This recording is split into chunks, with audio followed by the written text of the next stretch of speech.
தினமும் ஒரு தேன்துளி. அந்த நாளிலே நீங்கள் என்னிடத்தில் ஒன்றும் கேட்க மாட்டீர்கள்.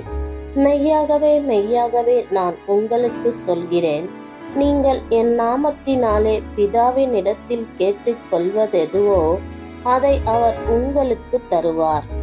இதுவரைக்கும் நீங்கள் என் நாமத்தினாலே ஒன்றும் கேட்கவில்லை. கேளுங்கள், அப்பொழுது உங்கள் சந்தோஷம் நிறைவாய் இருக்கும்படி பெற்றுக்கொள்வீர்கள்.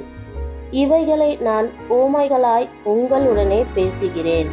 காலம் வரும், அப்பொழுது நான் உவமைகளாய் உங்களுடனே பேசாமல் பிதாவை குறித்து வெளிப்படையாக உங்களுக்கு அறிவிப்பேன். அந்த நாளில் நீங்கள் என் நாமத்தினாலே வேண்டிக் கொள்வீர்கள். உங்களுக்காக பிதாவை நான் கேட்டுக்கொள்வேன் என்று உங்களுக்கு சொல்ல வேண்டியதில்லை. நீங்கள் என்னை சிநேகித்து நான் தேவனிடத்தில் இருந்து புறப்பட்டு வந்தேன் என்று விசுவாசிக்கிறபடியினால் பிதா தாமே உங்களை சிநேகிக்கிறார். நான் பிதாவின் இடத்தில் இருந்து புறப்பட்டு உலகத்திலே வந்தேன். மறுபடியும் உலகத்தை விட்டு பிதாவின் இடத்திற்கு போகிறேன் என்றார்.